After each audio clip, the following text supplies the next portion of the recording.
Store کر رکھتے ہیں سونا اور چاندی کو، ولا ينفقونها فی سبیل اللہ، اللہ کی راہ میں اس کو خرچ نہیں کرتے۔ اے نبی فبشرهم بعذاب علیم، اے نبی آپ ان کو دردناک عذاب کی خوشخبری سنا دیجئے۔ شریک اللہ واشهد ان محمدا عبده ورسوله، اما بعد، قال الله سبحانه وتعالى وقالت اليهود عزير ابن الله وقالت النصارى المسيح ابن الله ذلك قولهم بأفواههم يضاهئون قول الذين كفروا من قبل قاتلهم الله أنى يؤفكون اتخذوا أحبارهم ورهبانهم أربابا من دون الله۔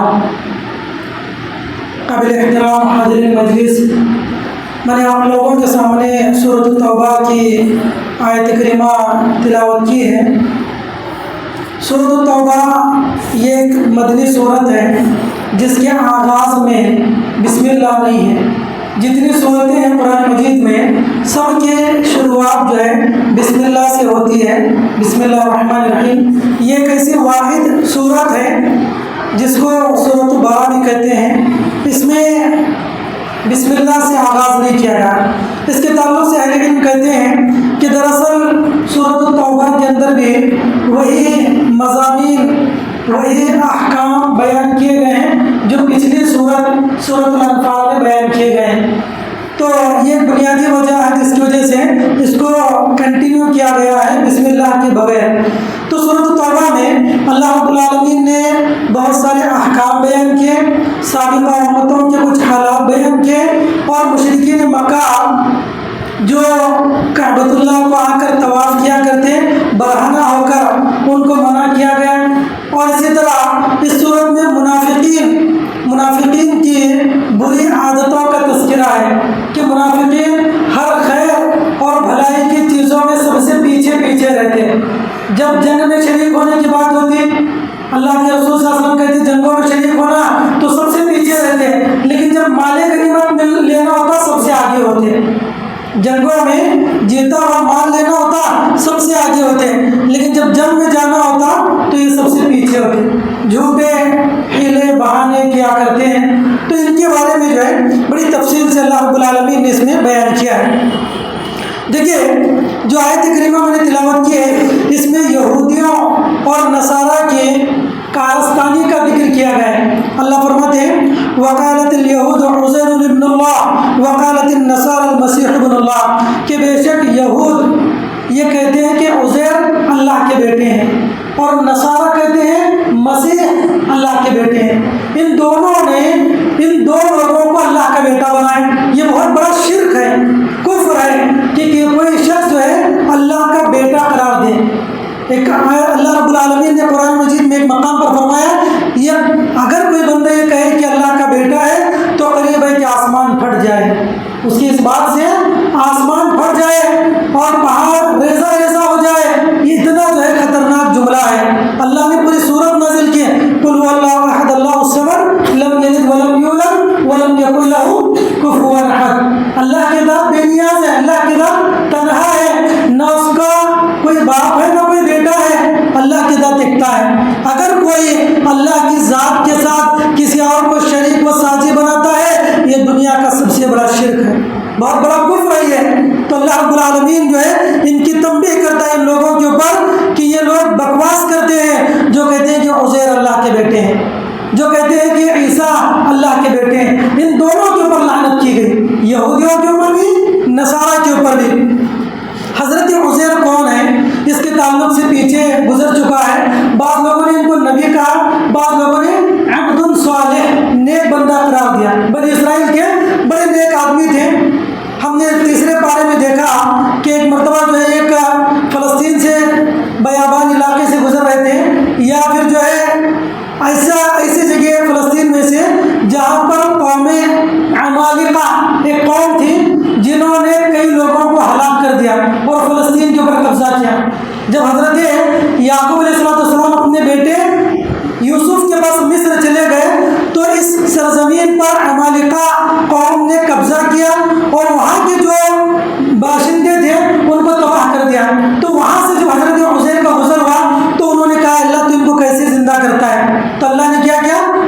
سال کے لیے ان کو مار دیا۔ قریب میں ان کا گدھا تھا اور ان کا توشہ تھا، تو گدھے کے ہڈیاں بوسیدہ ہو چکی تھی لیکن ان کا جو توشہ ہے وہ بالکل تر و تازہ تھا 100 سال کے بعد بھی۔ تو اس کا جو ہے اللہ رب العالمین نے ذکر کیا ہے۔ تو وہی عزیر علیہ السلام یہاں پر کہتے مفسرین وہی ہے۔ تو عزیر کو انہوں نے اللہ کا بیٹا قرار دیا، اور نصارہ نے عیسیٰ علیہ السلام کو اللہ کا بیٹا قرار دیا، اور بلکہ خود اللہ بھی قرار دیا انہوں نے، اللہ کا ایک جز، اللہ کا ایک حصہ قرار دیا۔ تو اللہ تعالیٰ کہتے ہیں ذَلِكَ قَوْلُهُمْ بِأَفْوَاهِهِمْ، یہ تو بس ان کے منہ کی بکواس ہے۔ بِأَفْوَاهِهِمْ جو معنی ہوتے ہیں گیاوا گوئی، بکواس کرنا جس کی کوئی حقیقت نہ ہو۔ تو یہ جو ان کی باتیں ہیں بالکل بیس لیس ہیں، اس کی کوئی حقیقت نہیں ہے، اللہ نے ان کی تنبیہ کی۔ اس کے بعد جو ہے اللہ رب العالمین نے یہودیوں کے اور نصارہ کے علماء کی برائی بیان کی ہے۔ اللہ رب العالمین فرماتے ہیں اتخذوا احبارهم ورهبانهم اربابا من دون اللہ، کہ بے شک ان لوگوں نے، یہودیوں نے اپنے علماء کو اور نصارہ نے اپنے علماء کو رب بنا لیا۔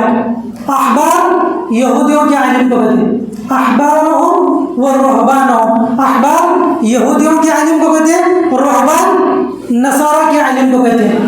تو ان دونوں نے اپنے اپنے علماء کو رب بنا لیا۔ تو جب یہ آیت کریمہ اللہ کے نبی علیہ السلام نے تلاوت کی، اس وقت جو ہے عدی بن ابی حاتم آپ کے سامنے تھے۔ عدی بن حاتم انہوں نے زمانی جاہلیت میں دین نصارہ قبول کیا تھا۔ دیکھیے زمانی جاہلیت میں کچھ ایسے لوگ تھے جو نصارہ کا جو حقیقی دین تھا اس کو فالو کرتے تھے، جیسے ورقہ بن نوفل ہیں، زید بن عمر بن نفیل ہیں، ایسے چند لوگ تھے۔ تو اس وقت جو ہے عدی بن حاتم، ان کے والد جو ہے حاتم طائی، بہت فیمس ہیں، بعض سلیبس کی اردو کتابوں کے اندر بھی ان کا نام آتا ہے، پرانی کتابوں۔ حاتم طائی بہت ہی جینرس اور سخی آدمی تھے، ان کی جو سخاوت اور فیاضی ہے یہ معروف تھی۔ حاتم طائی زمانے جاہلیت کے اندر بھی بڑی سخاوت اور فیاضی یہ کیا کرتے تھے۔ تو ان کے بیٹے عدی جو ہے اللہ کے نبی علیہ السلام کے پاس آئے، اور آ کر جب وہ آئے تو اللہ کے نبی نے اسی آیت کی تلاوت کی کہ ان لوگوں نے، یہود و نصارہ نے اپنے اپنے علماء کو رب بنا لیا اللہ کو چھوڑ کر۔ وَمَا أُمِرُوا إِلَّا لِيَعْبُدُوهُ، حالانکہ انہیں اس بات کا حکم دیا گیا تھا وہ اکیلے واحد، اکیلے اللہ کی عبادت کرے، لیکن انہوں نے اپنے علماء کی عبادت شروع کی۔ تو عدی بن حاتم نے کہا اے اللہ کے نبی، میں نے تو کبھی نہیں دیکھا کہ یہودی جو ہے اپنے علماء کو رب بنا لے یا نصارہ نے اپنے علماء کو رب بنایا، میں نے کبھی نہیں دیکھا۔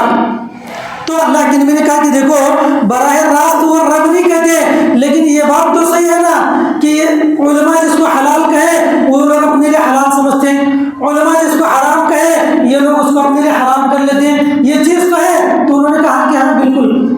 عدی بن حاتم نے کہا یہ چیز تو ان لوگوں میں، علماء جو فتویٰ دیں، علماء جو بات کہیں اسی کو وہ لوگ جو ہے حقیقی سمجھتے ہیں، یعنی کتاب اللہ کو چھوڑ کر، تورات کو چھوڑ کر، انجیل کو چھوڑ کر ان کے اندر یہ عادت ہے۔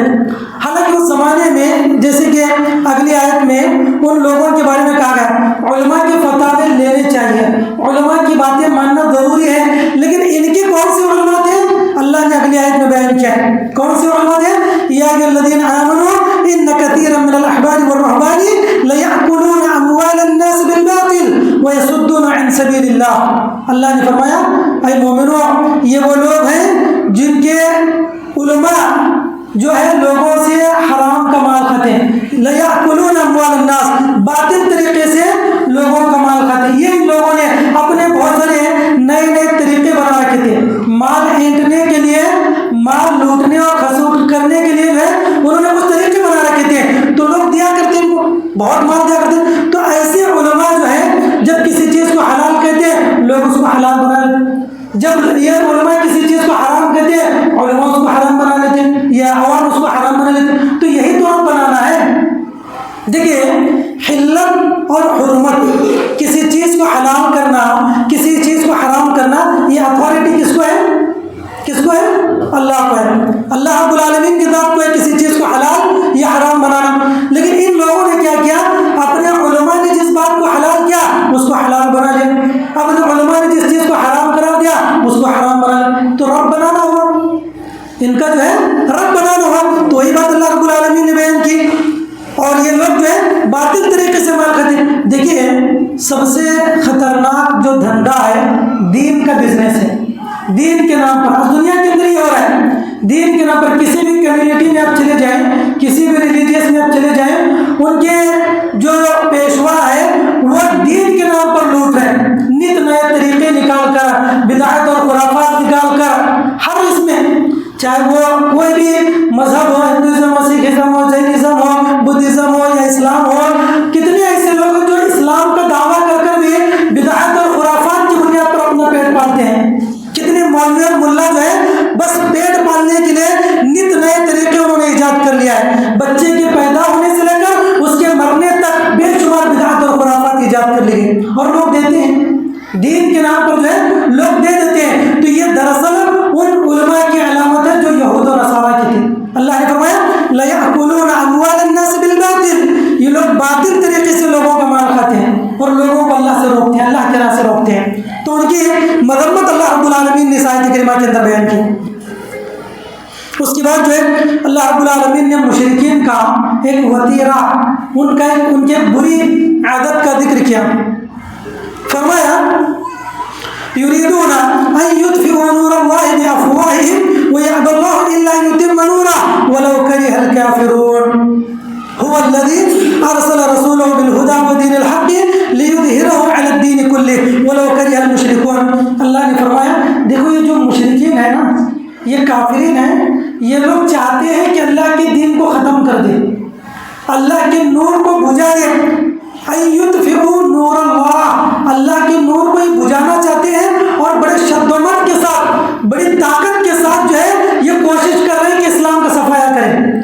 یہ آج بھی وہی طریقہ ہے یا وہی کوشش ہو رہی ہے؟ نبی صلی اللہ علیہ وسلم کے زمانے میں وہی کوشش, کتنی کوششیں کی مشرکین مکہ نے, کفار نے, لوگوں کو اسلام سے روکنے کے لیے. نبی کو جادوگر کہتے ہیں, کبھی کاہن کہتے ہیں, کبھی جو ہے مجنون اور دیوانہ کہتے ہیں. یہ بہت سارے جو ہے القاب جو ہے نبی صلی اللہ علیہ وسلم کو دیتے ہیں لوگوں کو اسلام سے روکنے کے لیے. حضرت طفیل بن عمرو دوسی کا واقعہ ہم لوگوں نے دیکھا جمعہ کے دن, کہ وہ قرآن جب حرم پاتے, کعبۃ اللہ پاتے, تو لوگ کہتے ہیں کہ دیکھو نبی کی بات نہ سننا, تم گمراہ ہو جاؤ گے. تو مقصد کیا تھا لوگوں کو اسلام سے روکنے کے لیے. اور ولید بن مغیرہ میں جو ہے ملک شام سے کچھ ناچنے گانے والوں کو لے کر آئے.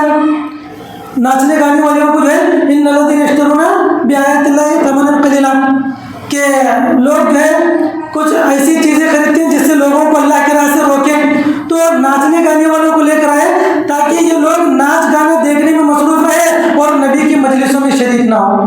تو اس دین کو مٹانے کے لیے ہر دور میں کوشش کی گئی, آج بھی کوشش کی جا رہی ہے. لیکن اللہ کیا فرماتے ہیں الا ان یتم نورہ, لیکن اللہ اپنے نور کو مکمل کرے گا. ان کی لاکھ کوششیں ہوں اسلام کو ختم کرنے کی, لیکن اللہ اسلام کو غالب کر کر رہے گا. وَلَوْ كَرِهَ الْكَافِرُونَ, گرچہ کافر اس کو ناپسند کریں. آج دیکھیں دنیا بھر کے اندر جتنے کانٹیننٹس ہیں, تمام 7 کانٹیننٹس کے اندر یا 6 کانٹیننٹس جہاں پر آبادی لوگوں کی بستی ہے, ہر جگہ الحمدللہ بڑی تیزی سے آج اسلام پھیل رہا ہے. لوگوں نے بڑی کوششیں کی اسلام کو بدنام کرنے کے لیے, چاہے یورپ ہو, آسٹریلیا ہو, افریقہ ہو, ایشیا ہو, یہ تمام امریکہ ہو, نارتھ امریکہ ہو, ساؤتھ امریکہ ہو, تو کوششیں یہ ہوتی ہے کہ اسلام کو بدنام کرے. لیکن اللہ تعالیٰ جو ہے کہ جو لوگ اسلام کو بدنام کرنے کے لیے جو کنسپریسی کرتے ہیں اور مطالعہ کرتے ہیں اسلام کو بدنام کرنے کے لیے, لیکن اللہ ان کو ہدایت دے دیتا ہے. کتنے لوگ ایسے ہیں, کتنے لوگ ایسے ہیں جنہوں نے اسلام کے خلاف کام شروع کیا لیکن خود وہ بعد میں اسلام قبول کیا. اللہ نے اس کتاب کے اندر وہ تاثیر رکھی ہے, جو اس کے خلاف ہونے کی کوشش کرتا ہے اللہ اس کو ہدایت دے دیتا ہے. کتنے لوگوں نے اپنی بائیوگرافی میں, اپنے آٹو بائیوگرافی میں لکھا ہے کہ میں نے اسلام کے خلاف جو ہے ایک مشن شروع کیا کہ اسلام کو بدنام کروں, لیکن جب میں نے اسلام کا مطالعہ کیا تو خود جو ہے میرا دل بدلنے لگا اور میں مسلمان ہو گیا. تو یہی بات ہے, اللہ فرماتے ہیں کہ یہ لوگ چاہتے ہیں کہ اسلام کو ختم کریں الا یتم نورہ, لیکن اللہ اپنے نور کو مکمل کریں گے. هو الذی ارسل رسولہ بالہدی ودین الحق لیظہرہ علی الدین کلہ, اللہ نے اپنے رسول کو ہدایت کے ساتھ بھیجا, دین حق کے ساتھ بھیجا تاکہ اس دین کو دنیا کے تمام ادیان پر غالب کرے. اور الحمدللہ اس زمانے میں دین غالب ہوا, اس زمانے میں جو ہے دین غالب ہوا. اللہ کے نبی صلی اللہ علیہ وسلم کے زمانے میں دیکھیں 23 سال مدت کے اندر اسلام عرب سے یورپ تک پھیل گیا 23 سال مدت کے اندر، جبکہ ہسٹری کے اندر دنیا کی کوئی تاریخ ایسی نہیں ہے کہ کوئی نیا دن آئے اور اتنی کم مدت تک اتنے لارج اسکیل پر جو ہے وہ اسپریڈ ہو پھیل جائے، دنیا کی تاریخ نہیں ہے اس کے اندر، لیکن اسلام جو ہے الحمدللہ پھیل گئے۔ دیکھیے حضرت عمر بن خطاب کے زمانے میں اسلام دور دراز تک پھیل گیا، حضرت عثمان کے زمانے میں حضرت معاویہ بن ابی سفیان بڑے معروف صحابی ہیں، کاتبین وحی میں سے، یہ جو ہے فتوحات کے لیے جب نکلے اسلام کی تبلیغ کرنے لگے تو ملک شام کو فتح کرتے ہوئے اسی زمانے میں حضرت عثمان کے زمانے میں یہ جو ہے 25 سے 35 تک جو ان کا وقت رہا ہے، تو اس زمانے میں ملک شام کو فتح کرتے ہوئے انہوں نے آرمینیا کو فتح کر لیا، آرمینیا، جارجیا، آذربائیجان، ان ممالک کو حضرت معاویہ نے اس زمانے میں فتح کیا، جبکہ بالکل ابھی ابتدائی دور تھا اسلام کا، 35 ہجری سے پہلے نبوت کے صرف چند سالوں کے بعد جو ہے اسلام جو ہے یہ اتنے بڑے ممالک تک پھیل گیا، جو کہ بہت دور دراز کے علاقے ہیں۔ سوویت یونین 1991 سے پہلے جو ہے یہ سوویت یونین کے حصے تھے، تو وہاں پر جو ہے اسلام پھیل گیا۔ اور اس کے علاوہ یورپ کے اندر جو ہے فرانس میں 95 ہجری میں اسلام داخل ہوا، اور اسی طرح جو ہے اندلس اسپین کے اندر 96 میں اسلام داخل ہوا بنو امیہ کے زمانے میں، اور حبشہ، تونس، ایتھوپیا، ایریتریا، صومالیہ، یہ تمام ممالک میں، بلکہ حبشہ میں تو نبی کے زمانے اسلام پھیل گیا۔ یہ افریقہ کی بڑے ممالک ہیں، تونس افریقہ کا معروف ملک ہے، 35 ہجری میں اسلام پھیل گیا۔ ایجپٹ بڑا معروف ملک ہے افریقہ کا، اللہ کے نبی صلی اللہ علیہ وسلم کے زمانے میں اسلام پھیل گیا۔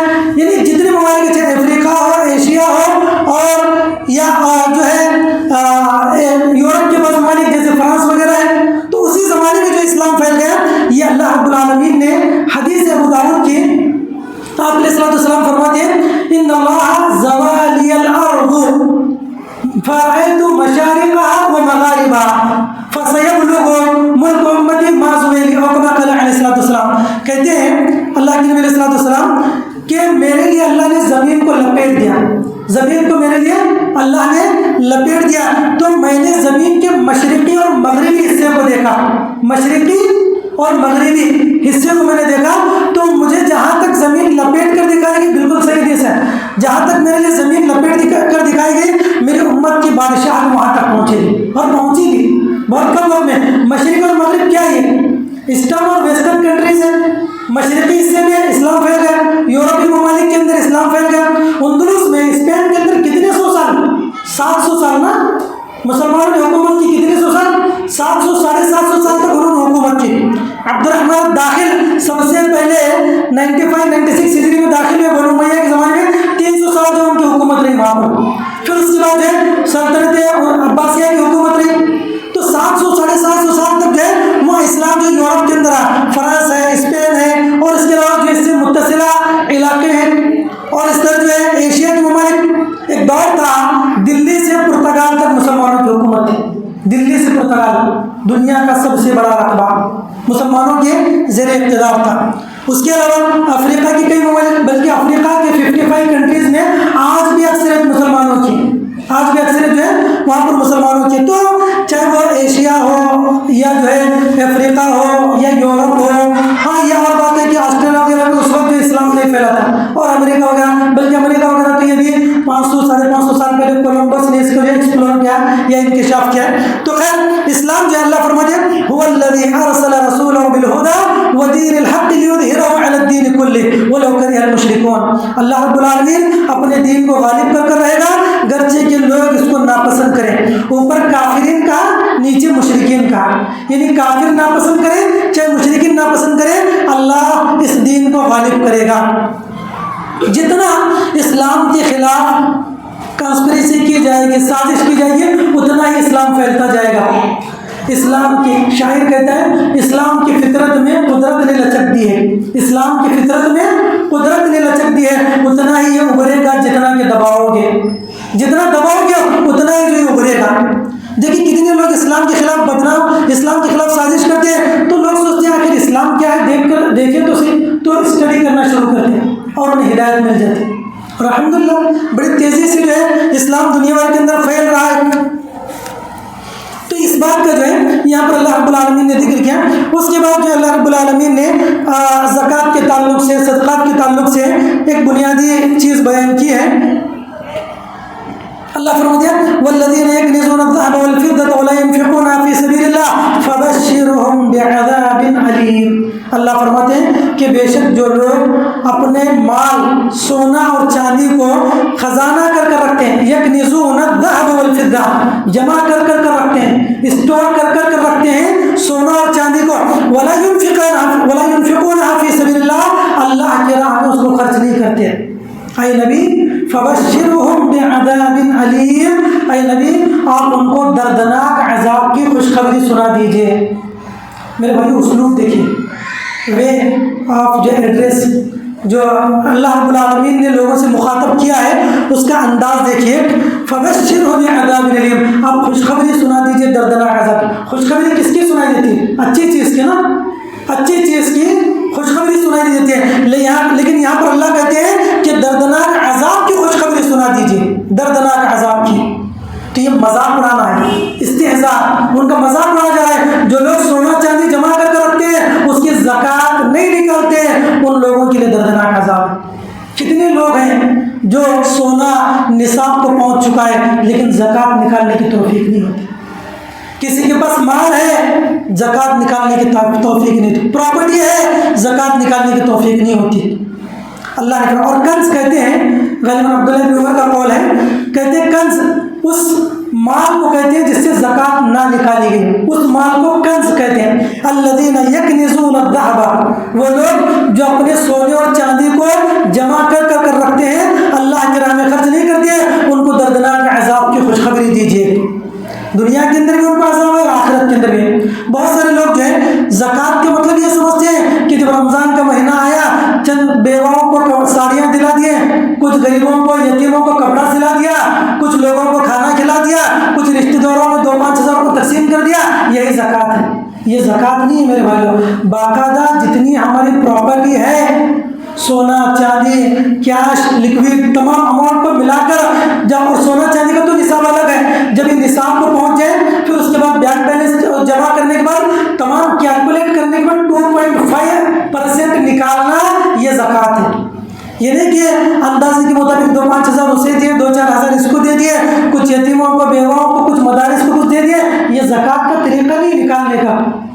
بہت سارے لوگ یا تو زکوٰۃ نکالتے نہیں ہیں، اور جو زکوٰۃ نکالتے ہیں صحیح طور پر خرچ نہیں کرتے. خرچ کن پر کرنا ہے؟ اگلی آیت میں اللہ رب العالمین نے اس کو بیان کیا ہے. اچھا، اس سے پہلے جو ہے اللہ نے فرمایا ان کے عذاب کیا ہوگا جو لوگ زکوٰۃ نہیں نکالتے. یوم یحمى علیہا فی نار جہنم فتقوی بها جباہہم وجنوبہم وظہورہم ھذا ما کنزتم لانفسکم فذوقوا ما کنتم تکنزون. اللہ نے فرمایا کہ بے شک یہ لوگ جو اللہ کے مال میں صدقہ و خیرات نہیں دیتے، زکوٰۃ نہیں دیتے، یوم یحمى علیہا فی نار جہنم، قیامت کے دن ان کے مالوں کے ذریعے ان کو داغا جائے گا، ان کو چٹکے دیے جائیں گے، جلایا جائے گا. کیسے؟ فتقوی بها جباہہم، ان کے پیشانیوں کو، وجنوبہم ان کے بازوؤں کو، وظہورہم ان کے پیٹھوں کو اللہ تعالیٰ جلائے گا.